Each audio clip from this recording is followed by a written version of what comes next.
somehow even cover the instances where there's been a withholding of the school fees for the child, or even the school uniform for the child. So we are of the view that the committee can direct us as to how to deal with this.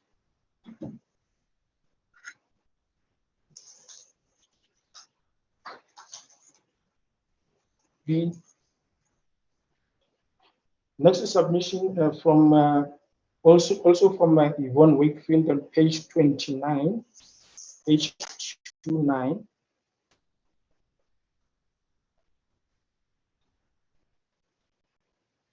The submission is to insert the word manipulating between the words degrading and or humiliating under clause 1M subparagraph B.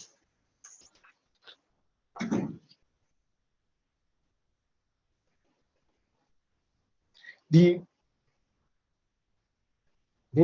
submission, Chair, that we have in relation to this is that the provision as it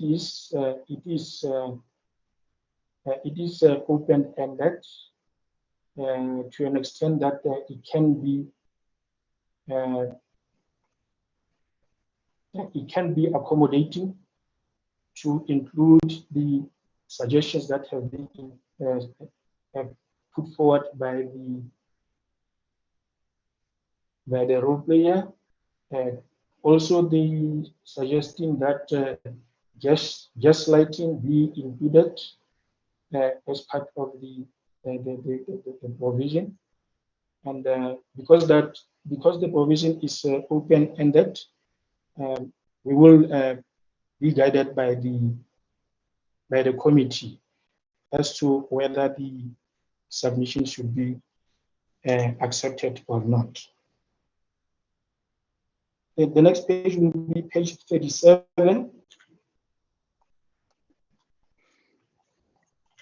from class C.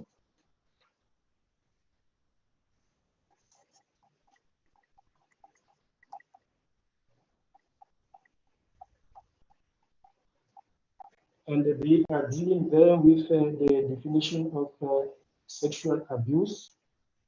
That is a paragraph for U.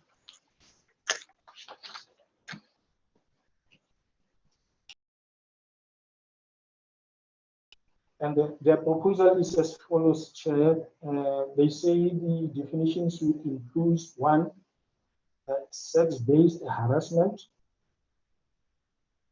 and to be defined to read unwanted verbal, written, or physical conduct based on a person's sexual orientation, gender expression, or physical appearance. Secondly, unwelcome, explicit, or implicit behavior, suggestions, gestures, messages, or remarks of a sexual nature, including in person's sexual orientation, gender expression, or physical appearance that have the effect of offending, intimidating, or humiliating the complainant or a related person in certain circumstances, or in the circumstances. Chair,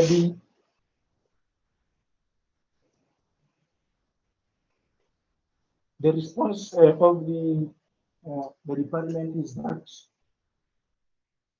this is the provision that we could not discuss or discard completely, and we could not in any event accept. Hence, it is included under those provisions that we will require consideration by the committee and the direction. The next submission will be contained in page 38 from the South African Police Service.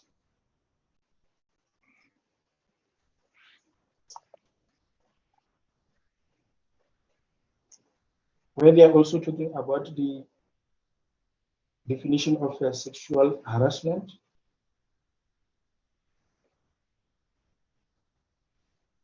They are of the view that the provision is overbroad to an extent that the complainant might not be aware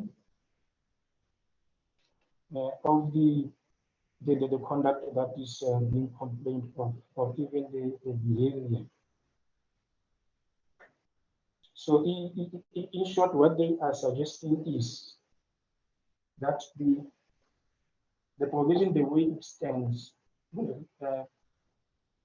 have a far-reaching implication, and that will expose that will expand the extent of the provision. And we are of the view that the term, because they're talking about the related person here, to say that the related person may not even be aware of the complaint or of the behavior that the complainant intends to obtain a protection order against. And they are of the view that the term related person should not be included in this provision. So we are of the view that the related person may not be necessary to include in this provision, and we will be guided by the committee in this regard. We believe that it might have been misplaced if we put it in this clause.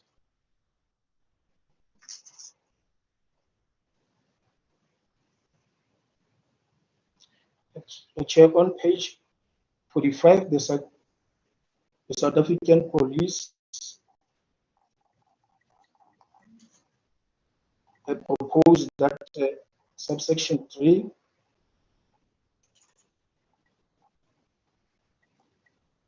the proposed subsection 3 requires that the functionary contemplated in section 2A must, if the complainant is an adult person, report the matter to a social worker.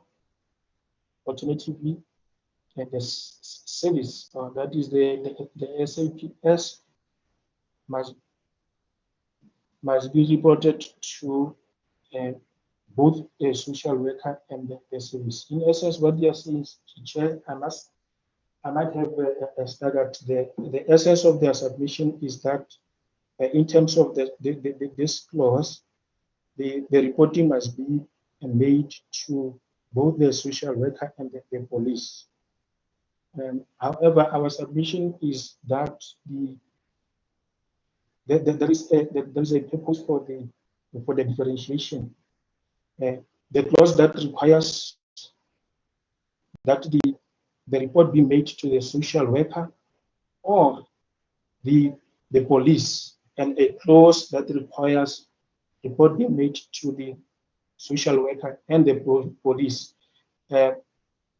It's a matter of making a room for a discussion to be exercised. If a person wants to report to the police only, then they can do that. Or if they want to report to the social worker alone, they can do that. Or they can even do both. It's a matter of discussion. However, the committee will direct us on that one.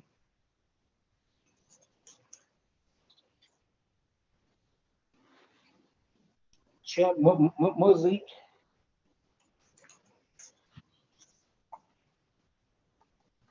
has a proposal at page 53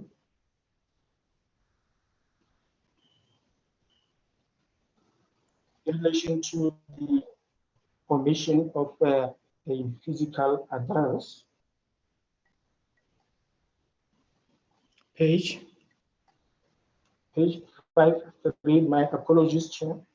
Page 53.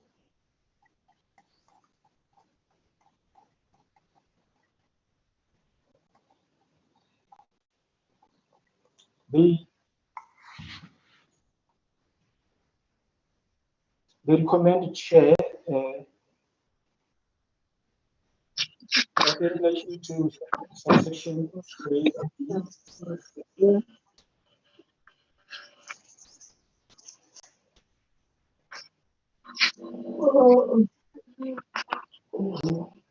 They propose the various amendments Chair in relation to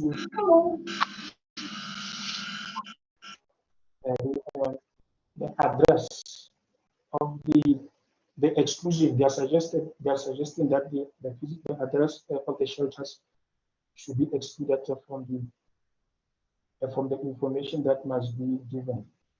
The reason for that is to make sure that the location of the shelters can be kept confidential, so as to ensure the safety of the shelter users.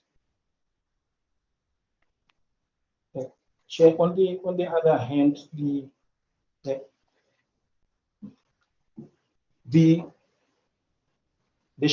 address can be included or it can be excluded.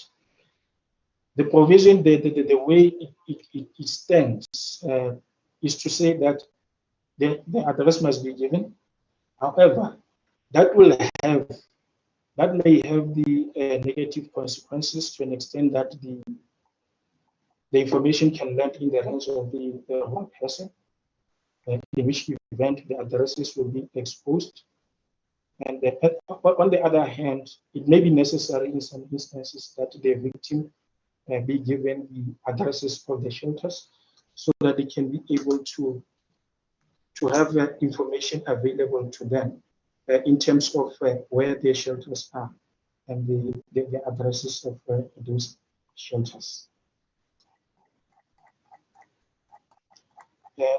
Furthermore, on page 53, Moses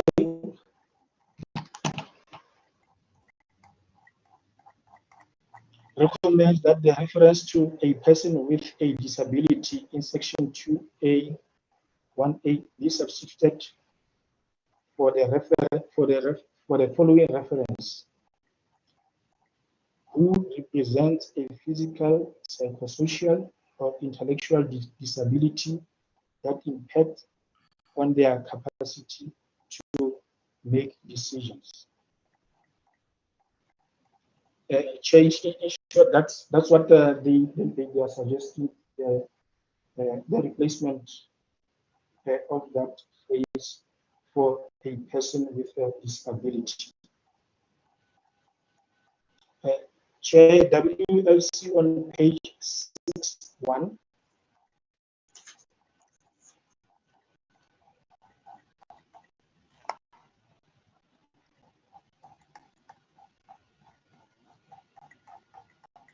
They are suggesting that it is important to align the language used regarding obligation on both functionaries and other adults.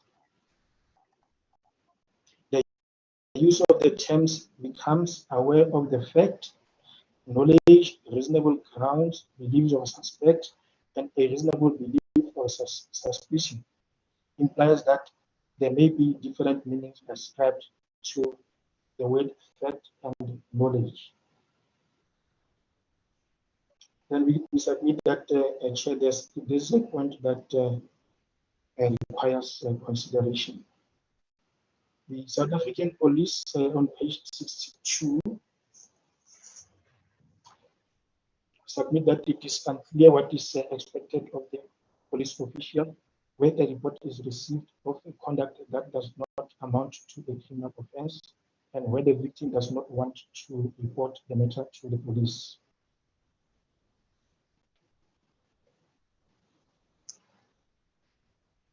Chair, then we do submit and accept that the South African police have got a point here that need a thorough consideration by the committee, and to an extent that we will not want to exclude, as the department, to exclude the police on this provision.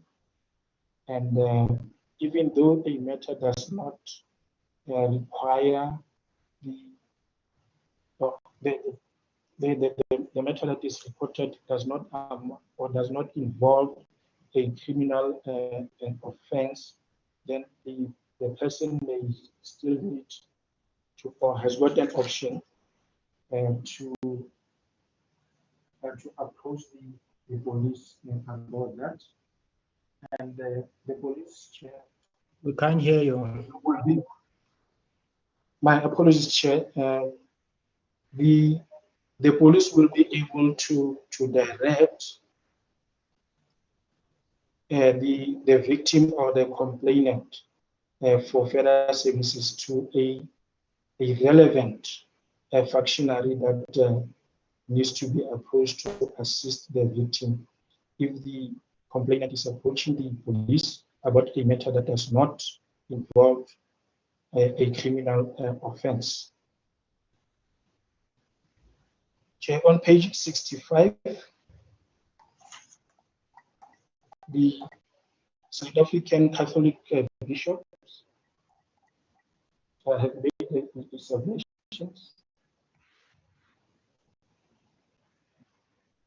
They are of the view that the provision, and in this regard they are referring to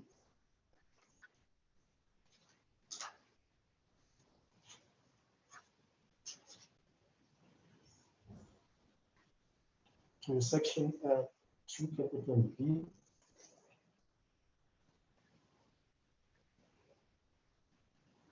and they are of the view that the provision, the way it is crafted, it has the tendency to treat older people and people with physical disability as if they were mentally or intellectually impaired. They are of the view that the wedding. But we're struggling to hear you.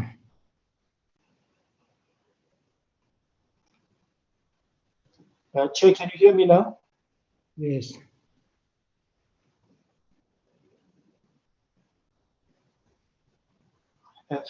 Thank you, Chair. My sincere apologies. The speaker that I'm using doesn't treat me well. My apologies for that.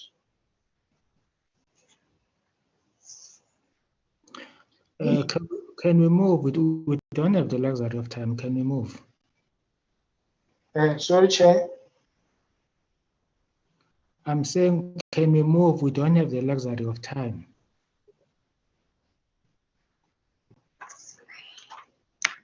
Chair, I don't know. Something is wrong with my mic now. I can't hear you. I can hear that you're saying something, but I can't hear properly. I'm saying, can we move quickly? We don't have the luxury of time. Oh, okay. No, thank you, Chair. I'll do so.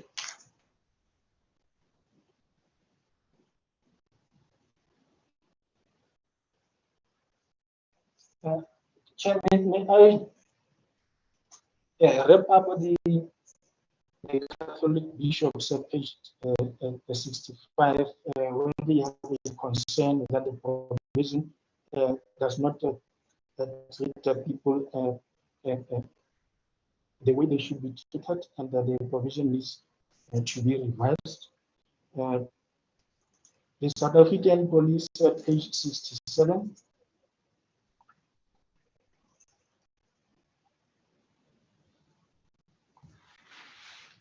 They are concerned about the mandatory arrest where a victim uses a defensive action causing physical abuse. Chair, they are making an example to say that if the police are called to a scene of domestic or incident of an act of domestic violence, and the victim retaliates against the perpetrator, then in terms of this provision, it means therefore when they are obliged to arrest the perpetrator, due to the retaliation of the victim will also be, in terms of this provision, the victim will also be arrested because of the way this clause is phrased. And they suggest that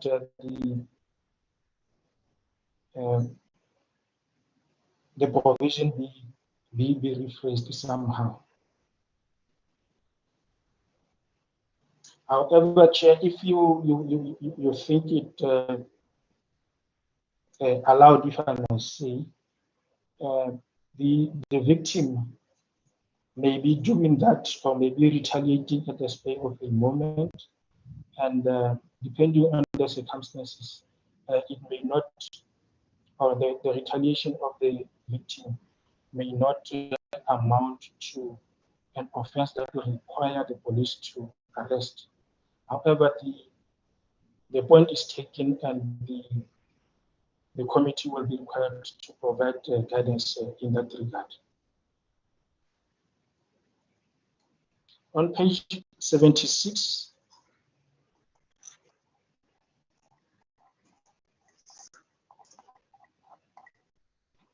the South African police is making an observation that no mention is made of an obligation on the part of the court to ensure that interim protection orders and warrant of arrest are forwarded to the complainant referred police station. It is they propose that an additional section be included, similar to the provision in clause 9.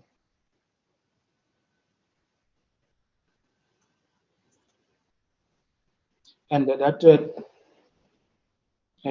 clause 9 deal with the amendment to section 6.6a. We have the view that this is a matter that requires the consideration and the direction of the committee. And may I pause at this point to say that the bill is making a provision for the establishment of the Central Electronic Repository or Integrated Repository of documents relating to domestic violence. And because of that,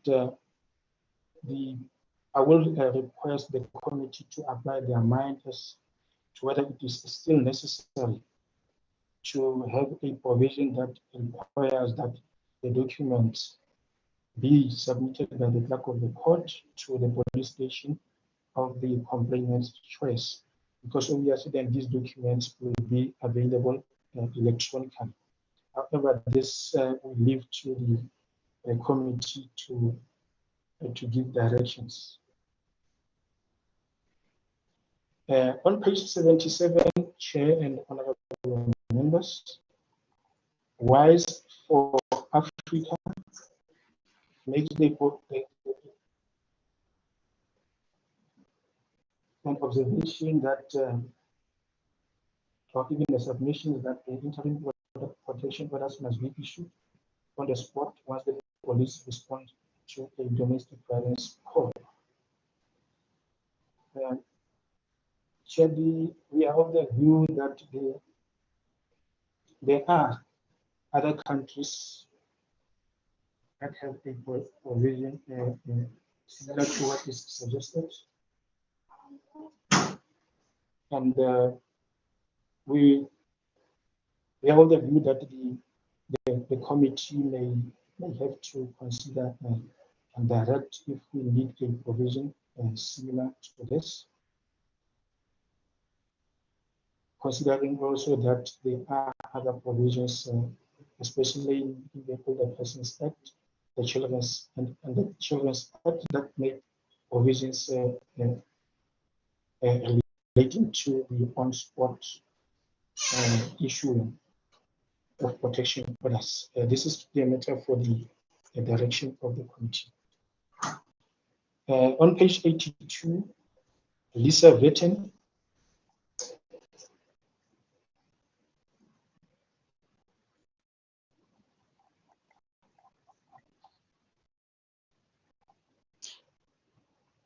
proposes the amendment to section 5C2 to provide that where it has been established that a previous protection order is in place, that where the original application has not been finalized, an attempt should be made to hear the parties together. A notice to show cause of what should be issued and the return date be amended. Return dates be amended accordingly.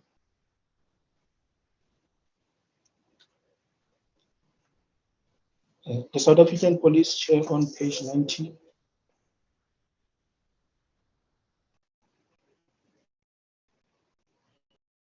They are of the view that it is not clear whether a police official is obliged in terms of clause 4 to arrest a perpetrator where there is physical violence, or whether the factors contained in section 8 should be considered, and they require clarity on this aspect to avoid confusion. We are of the view that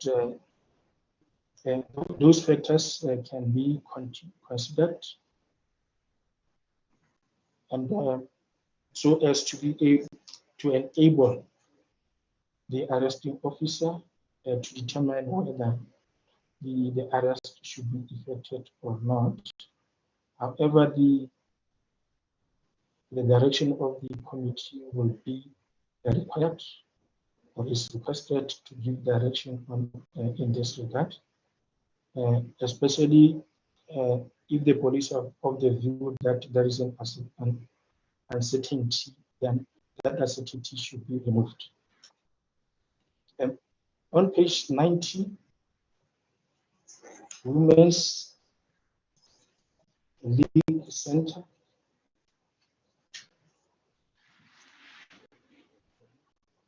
I of the view that paragraph C of subsection they are of the view that the length of time since the breach of the protection order occurred is irrelevant and present opportunity for the use of individual discretion and ultimate failure of arrest.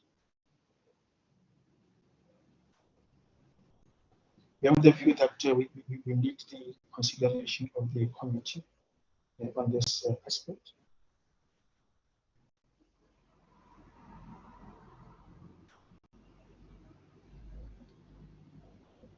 Also, the Women's League Center does not support the addition of subsection 5D. As the information there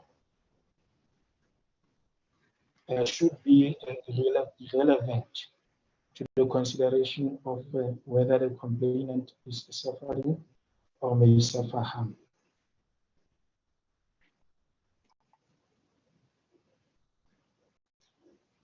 On page 92, the South African Police are making a proposal that where we are making a reference to the National Commission, that should be substituted with the relevant station commander. And I believe that is the consideration of the committee. And Chair, if I may pause a little there to make a reference to the Firearms Control Act, which deals with the which defines a registrar there as the National Police Commissioner, and to avoid using the word National Commissioner here will likely clash with the use of the words as contained in the Firearms Control Act, because that act gives the National Commissioner, they're defined as, or they're as referred to as the registrar, to deal with the matters referred to the commissioner or national commissioner in relation to the firearm. Chair, we will leave it in the hands of the committee to direct as to whether it will be necessary to substitute the national commissioner with the relevant station commander. On page 94, Lisa Vet, criminal proceedings ancillary to protection orders will continue unless the complainant requests that the case be withdrawn. The reasons therefore be provided, and all of this must be documented in order to ensure that the withdrawal is not done under duress. Chair, we are not totally against this provision or this submission, and we will be or request the guidance of the committee as to whether it should be taken or be incorporated in the bill, considering that the bill proposes that the case cannot be withdrawn unless the court is satisfied that there has been no duress in relation thereto. And on page 96, Lisa Vetten make a submission further on that page that the court's jurisdiction should be extended to include a place of study for the complainant. In terms of the bill, we are extending the jurisdiction of the court to accommodate various courts that can or which to approach for applying for a protection order. So it is a suggestion that a place of study for the complainant be included in there. Chair, the last point is also on page 96 by Lisa Vetten. She suggests that an amendment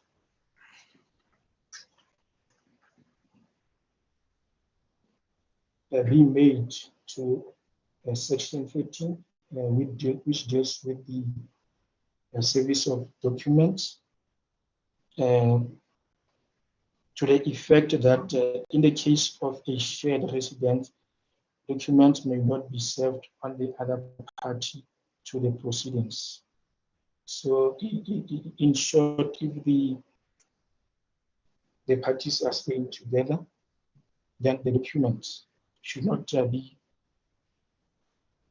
served on the or on one of the parties to the proceedings. To this end, the Chair, these are the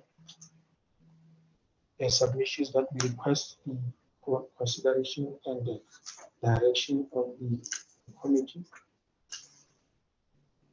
And at this point, I will request the guidance of the committee as to whether I should proceed to deal with those issues where we are not happy with, and can you proceed and by the committee on this. Thank you, Can you Chair. proceed? Can you proceed and finish, and at least be faster? You're a little bit slow. Chair, can you repeat that? I'm saying that can you finish? Can you finish everything? We are a little bit slow. Can you be faster? Okay.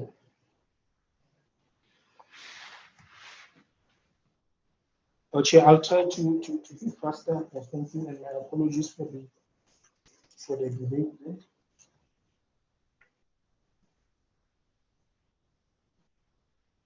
Chair, the matters that we are not in support of are as follows. I'll try to be as quick as possible because what we have done, we have extensively responded to those aspects to an extent that I don't need to repeat the whole response that we have included in the document. On page 1, access chapter 2, paragraph D, they are making a general comment that there is a need to address similarly the conversion of therapy and to have a specific laws dealing with acts that can be characterized as reparative therapy as part of new criminal offences. Chair, our response is that the bill does cover the therapy in terms of which the court can, under the Prevention and Treatment of Substance Abuse Act, commit the respondent to a treatment center, and then in this way, then there can be a therapy that can be passed on to the respondent can undergo a therapy as suggested by Access Chapter 2.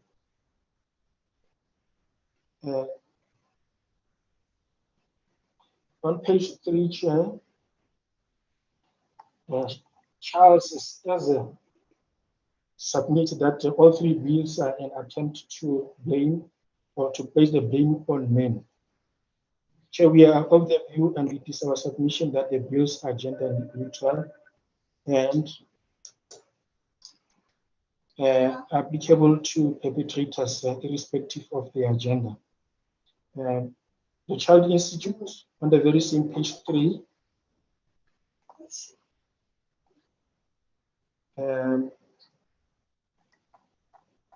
suggests that there should be minimum standards regulating therapeutic services for children who have experienced or witnessed domestic violence. And we note this submission, and this will be dealt with when the directives have been dealt with.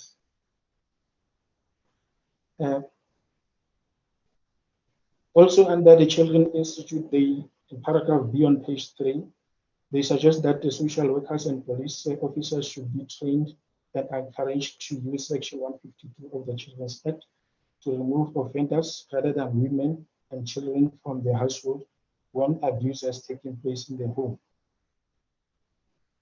Chair, it is our view that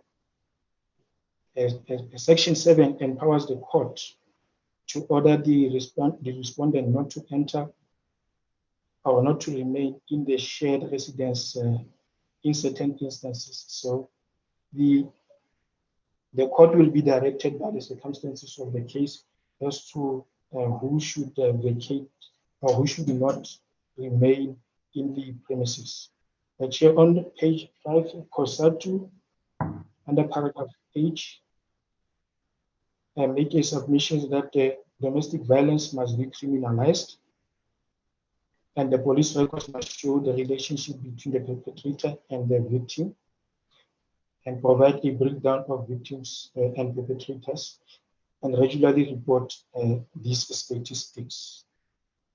Chair, our submission is that the Domestic Violence Act is essentially a civil instrument, and only criminalizes actions other than non-compliance, or does not actually criminalize the actions other than non-compliance with the act. So in short, we are saying only the breach of the protection order and non-compliance with the orders that are being imposed or handed down by the court would a person be held criminally liable under certain circumstances. Chair, on page 7, Chair Msani is of the view that if a family has a gender-based violence, the state must carry the financial burden to support members of the family that remains. Chair, it is our view that the family is entitled to bring a civil claim for damages against the perpetrator.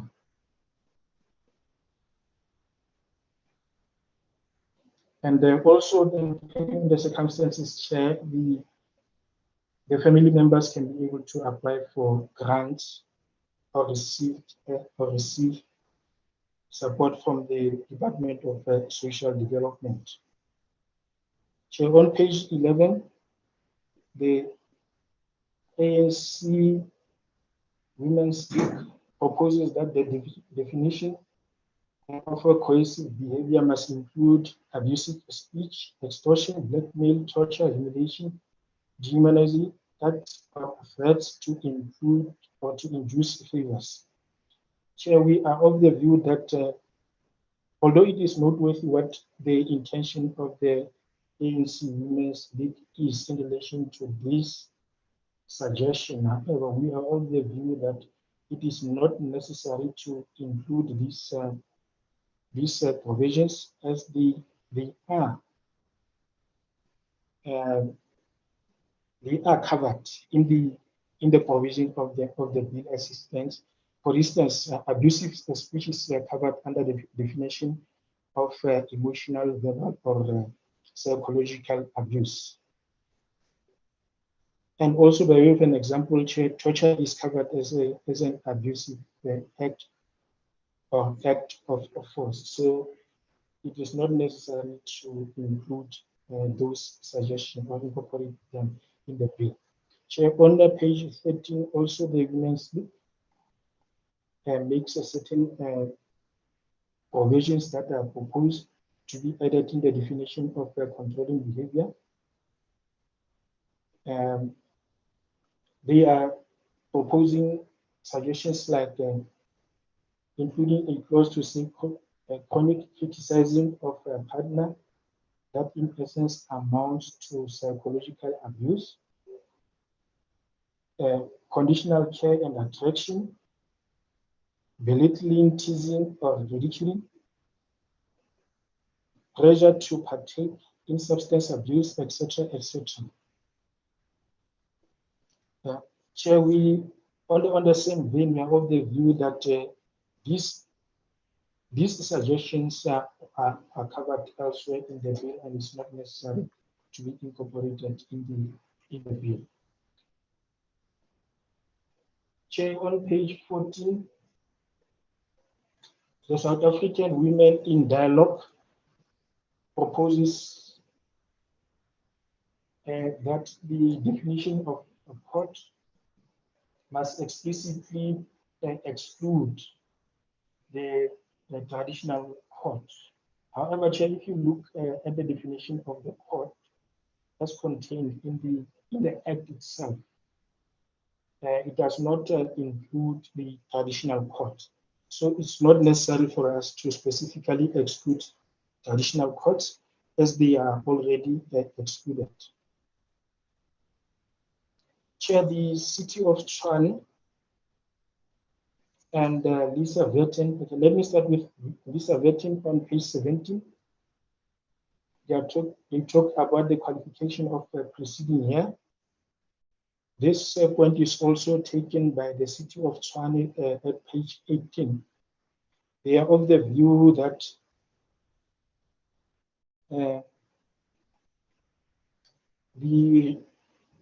the qualification of clause 2H should be removed. So what we have done here, you will see in the bill what we are doing. We have deleted the word recently, and then included those words preceding here. Chair, this is in light of the fact that the word recently that appears in the Act as it currently is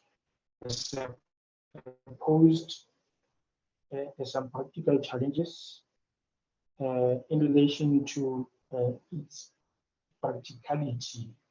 And as a result, it was suggested that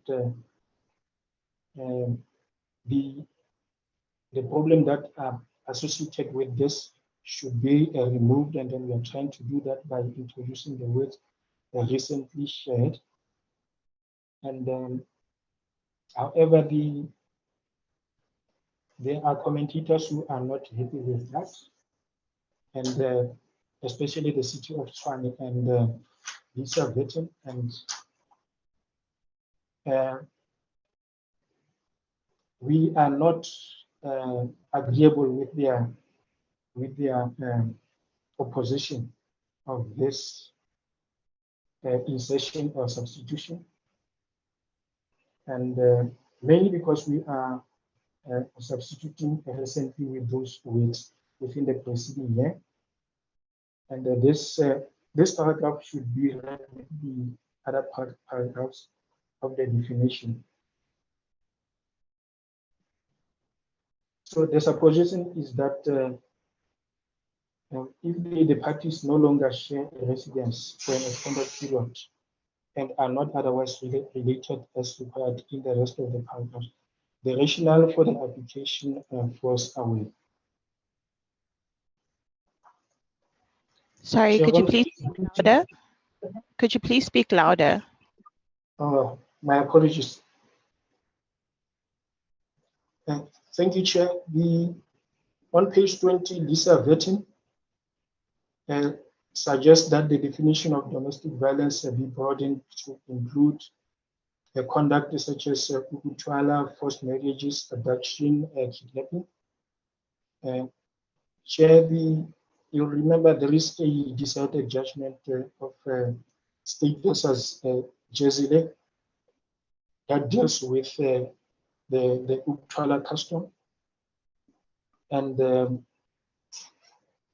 where the court decided that the customary practices of ukutwala are not recognized and protected under the law. So any conduct associated with ukutwala, Chair, is a criminal offense. So those are not necessary, Chair, to include under the definition of domestic violence, because on their own they are criminal offenses. Chair, if I may.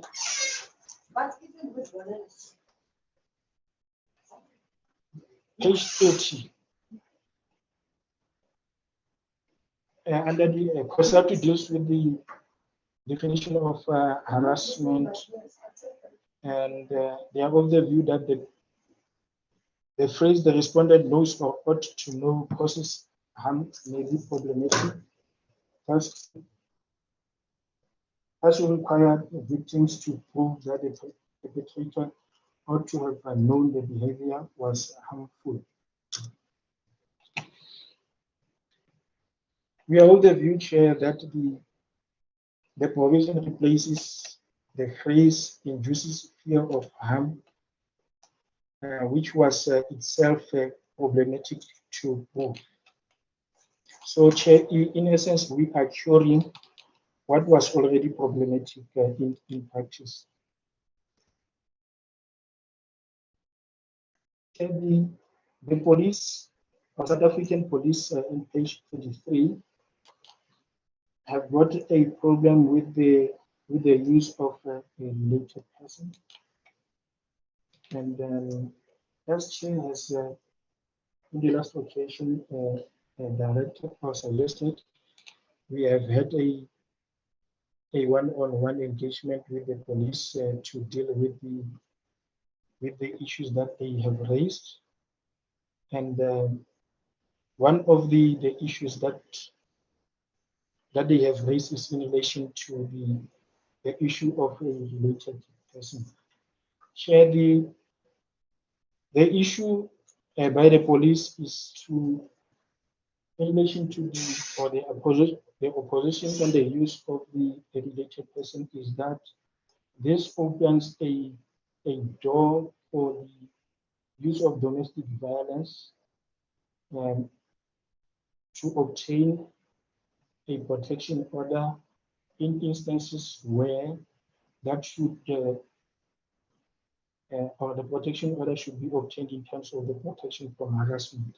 So a related person will necessarily be a person who is not in a domestic relationship with the respondent. However, because in the bill, it will be the case that a person who is not in a domestic relationship will be able to obtain a protection order in terms of the Domestic Violence Act. Chair, on the contrary, we are of the view that their understanding is not in line with what we are trying to do here. Chair, in the first instance, the issue of or the insertion of a related person was inserted or was informed by our intention to align the Domestic Violence Act with the Protection from Harassment Act. The Protection from Harassment Act has got a clause that has got clauses that also cover a related person. Now, in the arena of the domestic violence, we are using a related person to enable the complainant to obtain a protection order in instances where the respondent does not effect harm directly on the complainant, but uses a third person to get back at the complainant. So instead of harming the complainant directly, the respondent used a third person. However, the intention of doing that is to effect or inflict harm on the complainant himself or herself. So we are of the view that the use of the related person should be retained in the bill as we have retained it thus far. Chair, on page 40, the South African police submit that the fact that the persons in a domestic relationship differ on religious beliefs should not be litigated in law. There is a danger that person may, especially when it comes to religious matters, react oversensitively or regard a comment as insulting. Chair, we are of the view that this remedy is available and it can be relied upon to obtain a protection order. However, the end result will be with the court because the court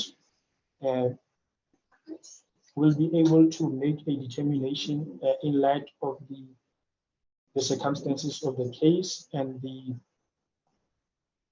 evidence that has been brought before the court. So the court will be able to assess as to whether a case is made out for the issue of the protection order on the grounds of spiritual abuse. So we are not agreeable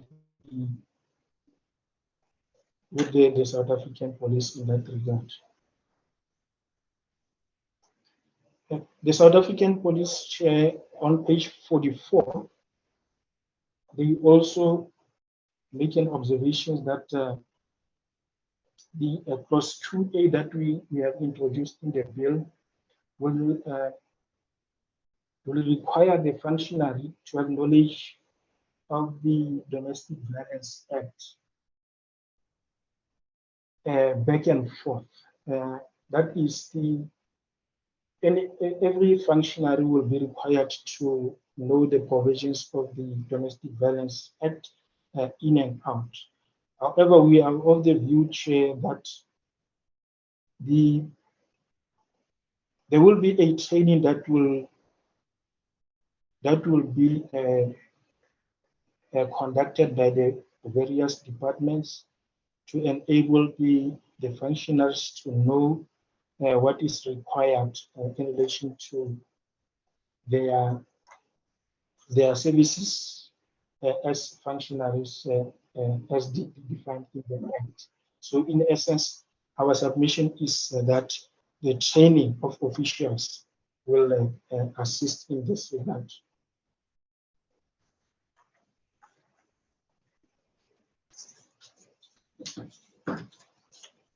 Chair, I'm aware of the time. I'm trying to just highlight the most important ones. Jumping to page 72, the Commission for Gender Equality, of the view that the laypersons may not be aware of the arrangement in respect of after hours availability of the courts. Chair, we are of the view that educational drives that are undertaken to teach the nation will play a major role in enabling the members of the society to know their rights in terms of exercising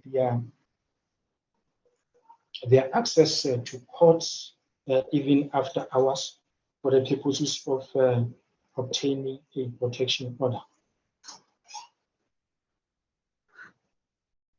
Chair, on page 77, the Women's League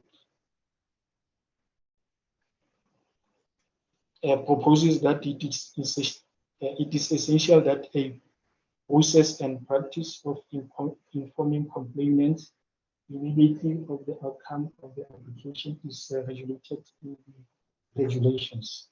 So, Chair, in terms of Section 5, we have proposed the provision that will require that the clerk of the court, immediately after the court has made a decision in relation to the protection order, that is whether the protection order is issued or not, the clerk of the court will be required to notify the complainant of the outcome of the application for protection order.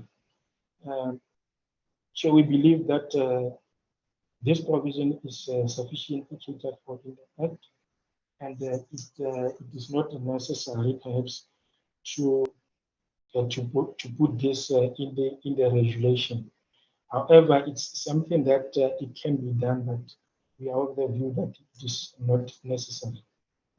So on page 79, the Women's League recommends that the Act be amended to make provision for the processing of application on the same day as the application is lodged.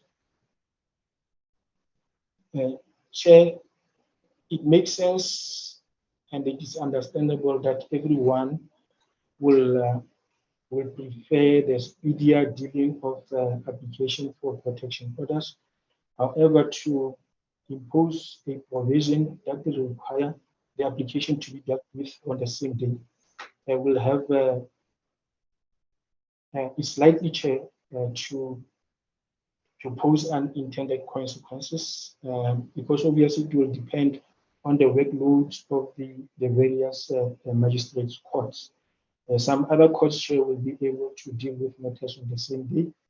However, others, depending on the resources and the personnel, they may not likely be able to deal with the matters on the same day.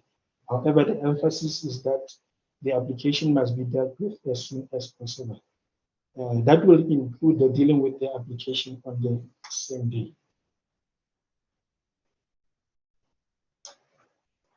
Chair, on page 80, the ANC Women's League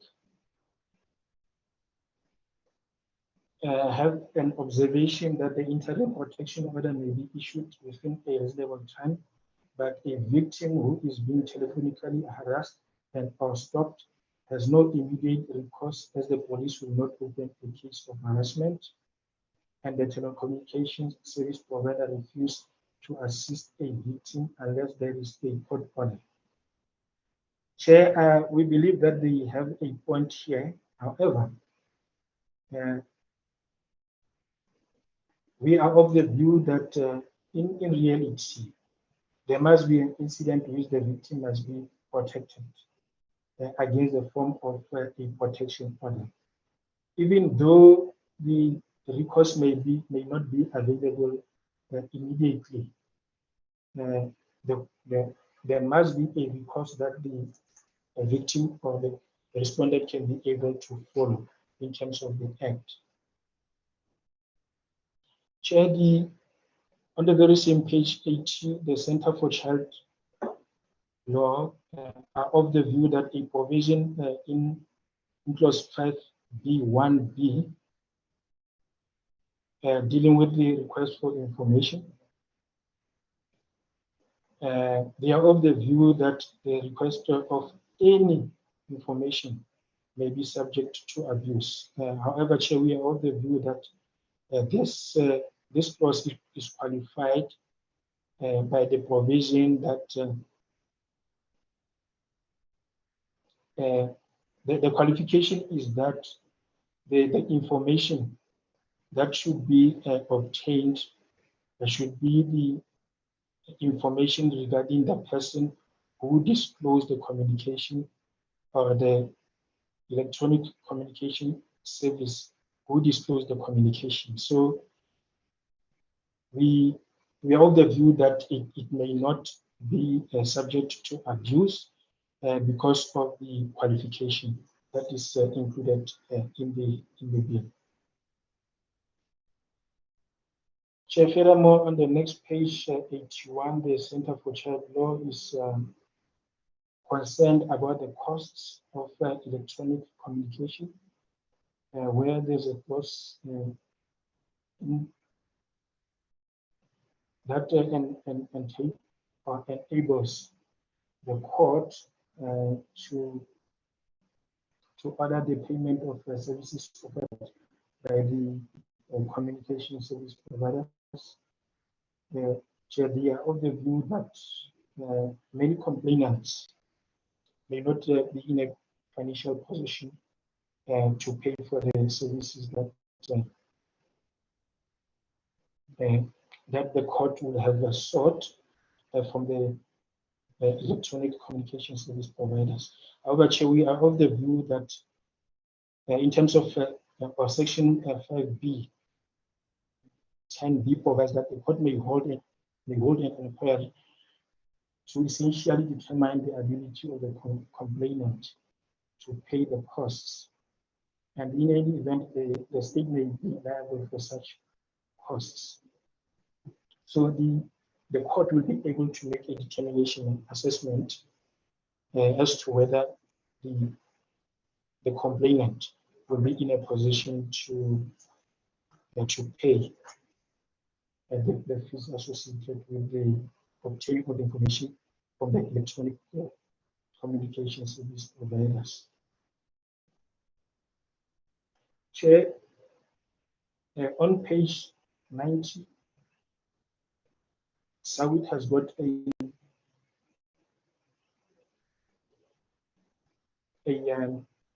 concern on page 90 relating to the discretion that is given to the police to arrest, even where there was a protection order issued by the court, authorized by an or accompanied by an authorized warrant of arrest. Essentially, Chair, they are concerned that the police might not effect arrest even in instances where they are supposed to effect an arrest, because the provision gives them a leeway and a discretion not to effect an arrest. Chair, we note their concern. However, we are of the view that the police must also have a discretionary powers that will be exercised in light of the circumstances of the case.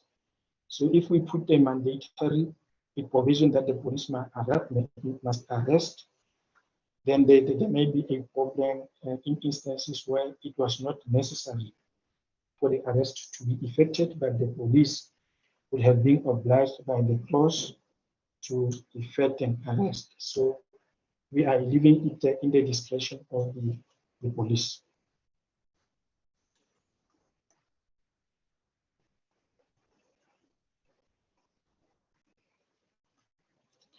Chair, page 97, the ANC Women's League,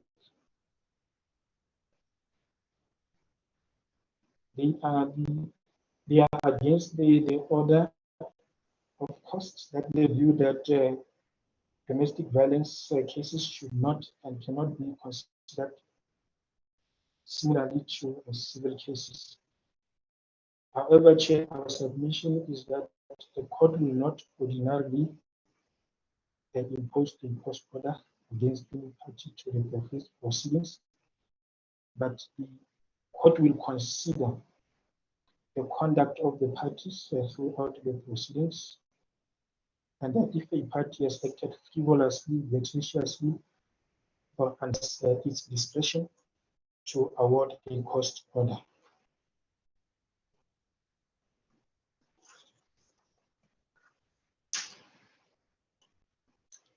Chair, if I may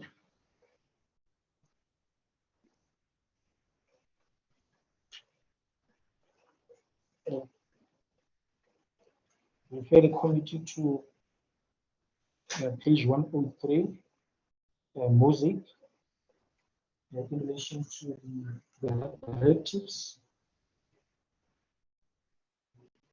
They are of the view that a statutory frame, a time frame should be imposed, application of the bill within which the directives must be finalized. Chair, this is one of the issues that the committee may decide to consider. However, we are not in favor of this provision, and we will get the direction from the committee as to whether we should impose that provision requiring the directives to be promulgated within 6 months. The issue is what happens if the deadline is not met, and in that way we will be faced with a problem. However, it is understandable the point that Mosaic is coming from, so as to at least to impose a restriction or a time limit within which the directives must be made. Chair, this will be the responses, and I'm in your hands in relation to the direction as to where to from here. And I must sincerely apologize, Chair, for the glitches that took place from the beginning of my presentation. I thank you, Chair, and honorable members. Thank you very much for the presentation. Are we still having an outstanding presentation to be made? That is correct, Chair. My colleague Virginia still has a presentation to make by way of giving responses in relation to criminal matters and in Chair. Thank you. In relation to? In relation to what? The Criminal Matters Amendment Bill. Criminal and Related Matters Amendment. In future, is the Criminal and Related Matters Amendment Bill. My colleague Virginia Litsolo is available to deal with that. Thank you, Chair. No, thank you very much. We have dealt with the two bills now. But one thing that I must indicate before I allow all honorable members to ask questions. I think it was around 1997 when we were preparing for the second administration, where we took a decision that we must at least adopt the British system of cabinet clusters to improve efficiency in running government and to improve coordination amongst departments and ministries. Now, it can't be, and this is for the last time, that you would have departments coming here to ventilate matters that they should have solved during the processes before the bill goes to cabinet. You have your seniors, your DGs, your ministers and deputy ministers as deadlock breaking mechanisms. Now that the presentation is more than 50% between the Department of Justice and Police is unacceptable. Those issues should have been ventilated before that. These are public hearings. We are allowing ordinary South Africans who do not have the luxury of sitting in cabinet in DG clusters to have their views, not departments to come here to express their differences. There are a lot of other avenues where you should have trashed out those differences. Going forward, as this committee, we're not going to accept nor entertain that. Your commissioners, your DGs must make sure that if there are differences between the departments, there are bilaterals, they are taken to DG clusters, there are decisions that are taken and that are binding, and by the time it comes from cabinet to here, we don't expect to go clause by clause of differences between departments. It's not our job. These are public hearings. We should be given a lot of space for organizations that are not in government or are not in national government. We would understand departments and other organs of state that are not part of national government. But we can't accept departments within the same cluster to take a lot of our time because they did not ventilate their matters properly. That would not be encouraged, nor be acceptable. It must come to an end today. All the bills that will come, we will not entertain that. In fact, going forward, if departments in the same cluster want to use public hearings to ventilate their differences, that bill will be referred back. It will mean that the cabinet was not yet ready to bring the bill before us. We will just refer it back. So members, for questions, do we have any questions to raise? I have Honorable Horn, I have Honorable Mufokeng. In that order. Yeah, thank you, Chair.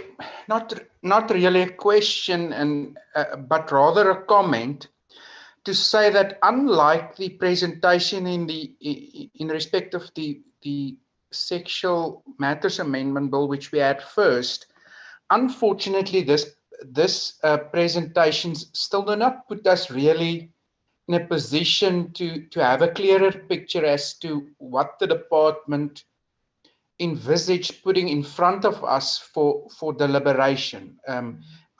With the greatest of respect, I don't think it's really helpful in terms of a large number of comments and proposals made during the public participation to come and report back to the committee to say this is something that will be considered during the revision of the bill. That statement in itself, to my mind, indicates that a lot of work still has to be done. Obviously, the one approach may be that the department comes then with a version of the bill where, in respect of each and every one of those proposals, we have an option of to either incorporate or not.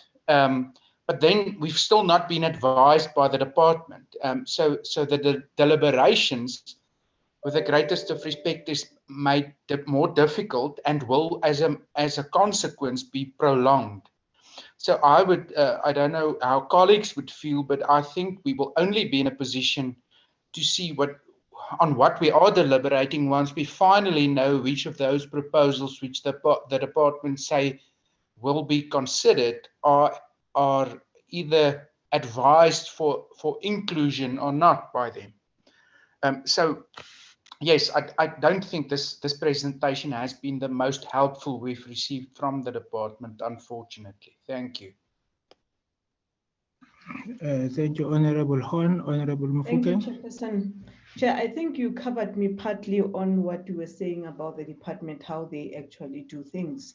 But now Honorable Horn is actually taking further to actually show that we didn't get anything out of the department. And remember, the department was part of the public hearings. And I have a very serious problem, and I'll give an example. Maybe they will explain themselves, but also we should be ready to say that after our deliberations, we might have to call them back. And one is the issue, I think it was raised on economic abuse.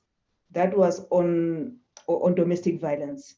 They are saying the submission of Yvonne Wakefield. It says education expenses and household and all that. And they are saying they might consider education expenses. And the question is, household expenses, what are you saying about them? Because you can give children education to do, they can get money to go to school, but they might not have food and they might not have other things at home. And we also know that the economic abuse have been there in the current, is there in the current Domestic Violence Act. And most of the magistrates never actually came with an order. If there's anybody who can tell me that was once an order that was going with the Domestic Violence Act, they should show me that, because they are always referred to the maintenance actually courts. And those are the challenges that we must talk about. And this person was very clear that there are challenges in the economic abuse, and therefore we need to take it further. I like the way you actually explain on how the department is venting their own whatever differences here. And an example, it will be on the National Commissioner, where there is a suggestion that they should have a station commander. Why? Because there are levels and there are people that are responsible for those. If there's no station commander that is actually doing any good for communities, can you really take things to that? But I want to say that, Chair, we are not going to be told by the department that they consider this. We are going to look at what the communities are saying and take it further from there. Thank you, Chair. Thank you very much, Honorable Mufokeng. I think that if we were to go back to the first input by Honorable Horn, I think the department might need to give us options and not to reduce us to be drafters.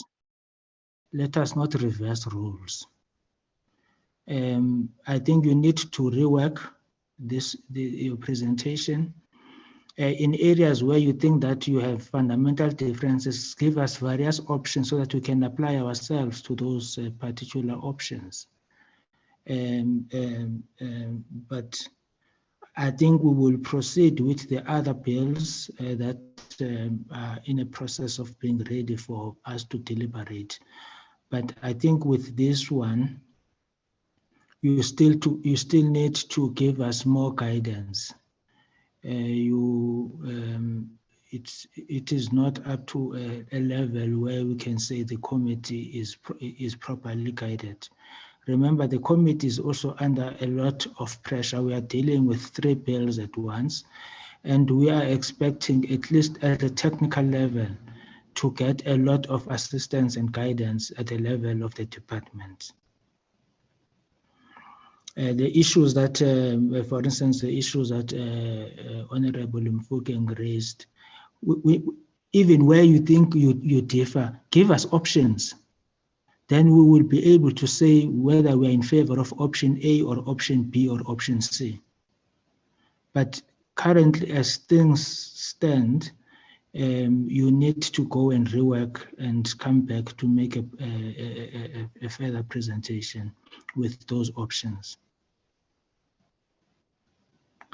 I hope acting DJ, you would be able to guide your team.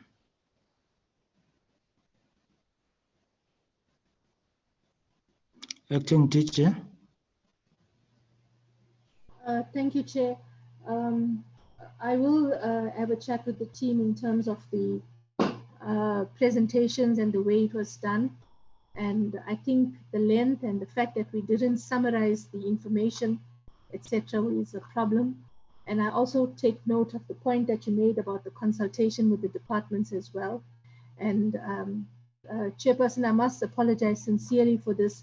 And I think during the time of the state of disaster, when the bills were being prepared, I must say we did rush through the processes, and there were consultations, but not sufficient in this instance. But the urgency to get the bills into Parliament has actually been one of the problems. And I think we will work harder to fix those issues that you have raised.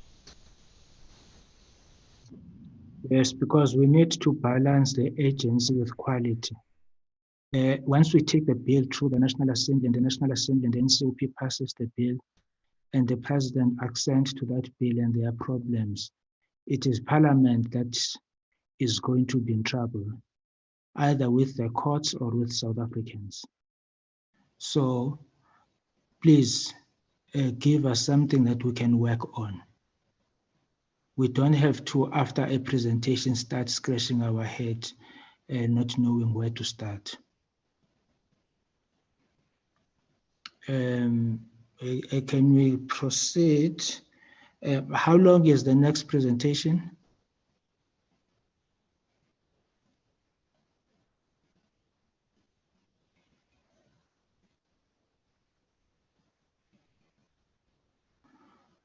Who is leading the next presentation?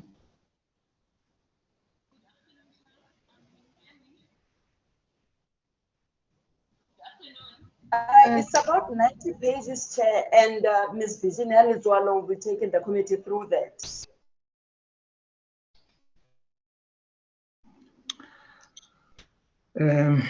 Okay. Honorable members, it's 7 minutes past 2, and we have 90 pages to be presented before us. And we said that we would need to go to the House at 3. Given the time pressures that we have, what do we suggest? Do we go to the House and come back, because also we don't want to rush the department to a point where important information does not come to the fore, and we make wrong decisions because we were rushing them. It's important that we must get all the information that will assist us to make the right decisions. The House has started. What do we do? Chairperson, Honorable I'd Mpuke? like to suggest that we adjourn and go to the House, and we will maybe start again at about, Chairperson, suggest we'll move until 6 o'clock, noting other engagements that we have after 6. If Honorable Horn and Honorable Reitenbach agrees, that is a suggestion on the side of the African National Congress. There's Werner Horn speaking. I don't have in principle an objection on returning. However, this specific document, unless I was missed through the earlier circulation, I just literally received moments ago. So there has not been an opportunity to go through it beforehand. So I think that's something we must firstly express our disappointment about. And then secondly, if we talk about presentation, obviously then it will need that we are, if we return after the sitting, go through literally every, let's say, section in the presentation. Because only then will we be able to properly appreciate the content, because there has not been time to study it in any way or form.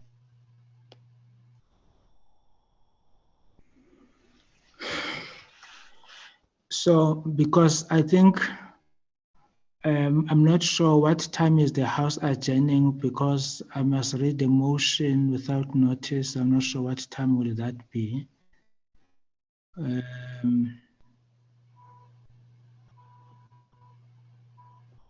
Chair, I think it's due to conclude at 5 o'clock.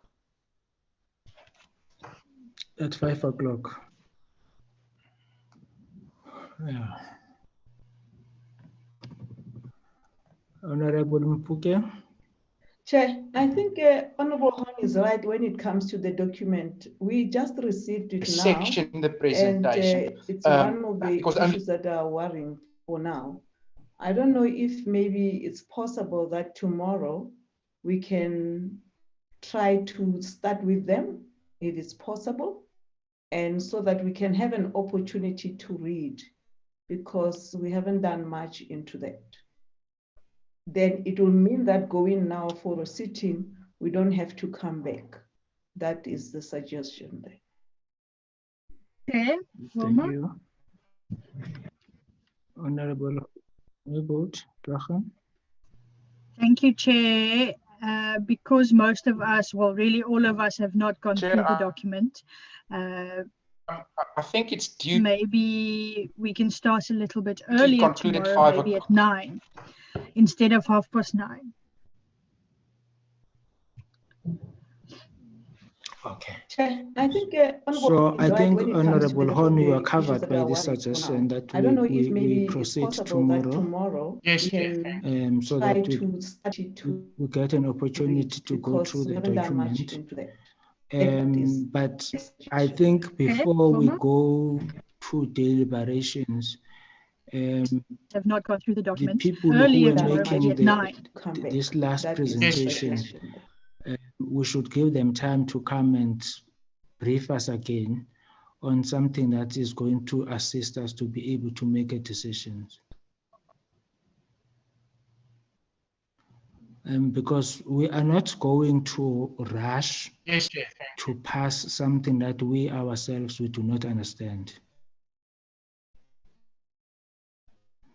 So tomorrow, after we are done with the presentation on criminal matters amendments, I think we can start dealing with the first presentation that was done by the first presenter, and then but giving time for this one to be reworked. Is that agreeable, members? Yes, Chair. Yes, I saw a hand of the acting DG. Acting DG. Okay, acting DG. Thank you, Chairperson. I was going to make a suggestion that if we come back later today, we could give an overview Yes, of Chair. the document that we submitted while this meeting was on. In other words, we can give an overview of those areas where we don't agree with the comments that were made. But I think it's equally fine with us to start earlier tomorrow and improve on the presentations and talk to those areas of disagreement and come up with suggestions to assist the committee, and more in line with what we did in the first presentation, if that's okay, Chair. So we also, it might be okay, good with us if we come back today so that we have an overview of what we're going to talk to tomorrow, and it might flow more smoothly tomorrow morning. But I'm also, I think we're also fine with that suggestion that we start earlier. So I leave that in your hands, Chair. Well, let's start early tomorrow because we also need to read the presentations. Let's start early tomorrow morning. Ensure that your presentations are up to the required standards, so that we can, by Friday or next week, we can start with a clause by clause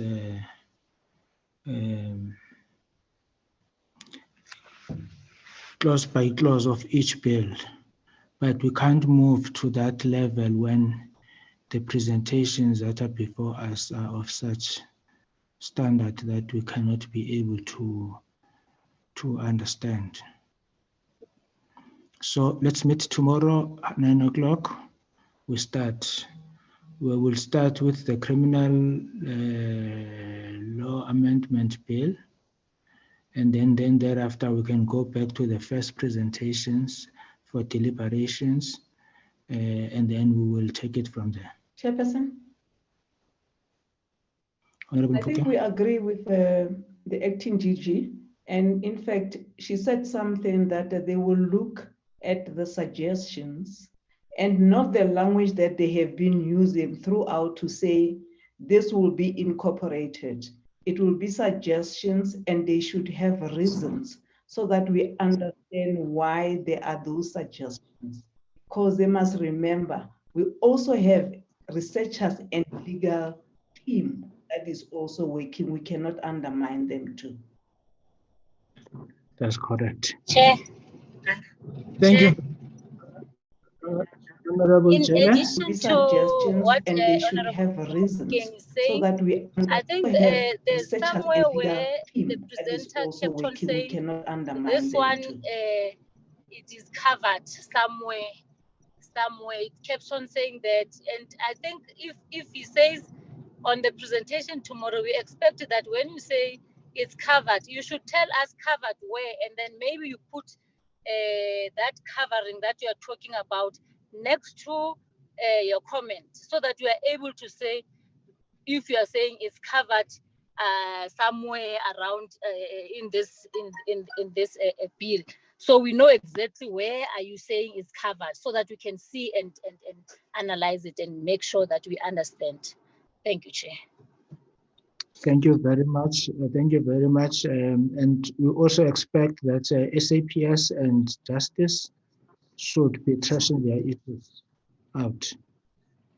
Thank you very much. Thank you very much. The meeting is adjourned. Thank you, Chairperson. Thank you. Thank you, Chair.